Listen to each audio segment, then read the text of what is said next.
қазір Жуалы ауданының Жеттөбе ауылдық округінің шекарасында тұрмыз. Мынау ілгергі қариелердің айтуына қарағанда Жуалы 3 бөлікке бөлінеді. Біз қазір Бел Жуалының жаңа орта Жуалының екеуінің ортасында тұрмыз. Жеттөбе деп аталған себебі мына жерде жеті ерте дәуірдегі темір дәуірінің обалары жатыр. Мына жерде қазір көрсетем обаларды. Сондықтан осыған байланысты Жетітөбе деп аталған себебі сол. Ал мынау ауылдық округтың нелеріне ар жақтан Қоңыртөбе деген ауыл кіреді, мына жақтан Шыңбұлақ деген ауыл кіреді, бер жағынан Қосмұрат деген ауыл кіреді. Осы төрт ауылдың орталығы осы Жетітөбе ауылдық округі. Ал енді бұл жердің Жетітөбе деп аталған себебі жаңағы обалардың санына байланысты.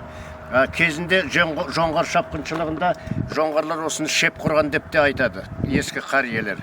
Ал оның ар жағында Тасбастау деген ауыл бар. Тасбастаудың ауылының жоғары жағында тастан соғылған ескі қаланың орны бар. Сондықтан Тасбастау деп аталады.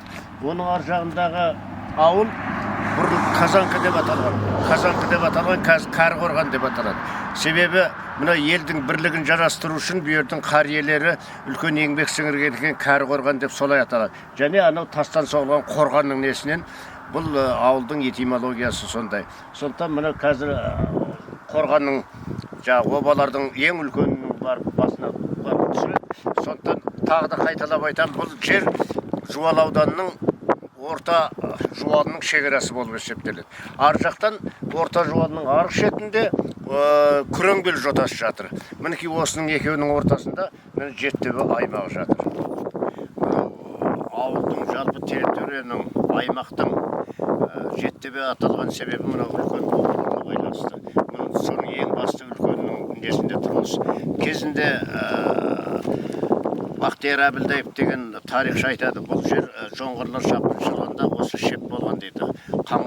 Жоңғарлардың шебі болған деп атайды. Бұны кейін жағы әшен деген арасамыздай аңыз әңгіме айтады. Ал енді бұның несі, мұны Боралдай тауына барып тіреледі. Ал кейіннен кейін осы патша обалардың сақталып болғанда қалған кішкентай обалардың барлығы жер жұтылып кеткен. Сондықтан басты болмада тұрмыз. Ал енді жердің шекара ретінде орта Жуалының аймағы басталады үш жерден. Бұл жердің табиғаты да бөлек. Егерде Жуалыға, Бел Жуалыға жаман болса, бердің шекарасында тұрмақ болып тұрады. Өйткені осындай бір қасиет бар. Мынау алдымыздағы көрінген екі тау Бөкей және Боқай деп аталады. Бұл қариялардың айтуы бойынша Ырысбек батырдың немерелері болған екен. Сол немерелері шешектен қайтыс болғаннан кейін екеуіне екі таудың атын берген дейді. Бақай және Бөкей. Бұл таулар Жуалыдағы ең биік жер осы аймақтағы. Мынау құлан асуынан былай қарай мен Боралдай тауы кетті. Мынау жатқан Арқарлы асуы.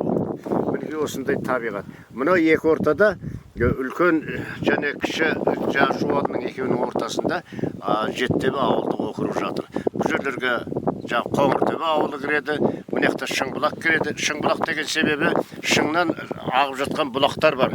Бұл ауыл бұрын орыс переселендері кезінде Братский деп аталған. Бер жағындағы Любимовка ауылы Қосмұрат ауылы аталады. Осындай тарих. Жетітөбе ауылдық округінің біз Кәріқорған менен Тасбастау деген ауылдың ортасында тұрмыз. Екі ауылдың ортасынан мынау шағын өзен ағып өтеді. Бұл өзен Тасбастау өзені деп аталады. Бұл баратта теріске құяды. Тасбастау деген гидронимдік атау. Бұл сол тұрғызып бау бақшасынан төмен қарай басталады да, осыдан ұзынан ұзақ келіп жаңағы 10-17 километр өткеннен кейін барып теріс өзенге қосылады. Кәріқорған деген қорған болған. Осы қорғанға байланысты мына жағымыздағы бұрынғы Казанка аталған елді мекен, қазір Кәріқорған деп аталады. Қариелердің айтуы бойынша осылай болып аталған. Бұл атаулардың барлығы кейін егемендік алғаннан кейін осы атаулар қайтадан жаңғырды. Сондықтан осы ауылдың тарихы осындай кішкентай.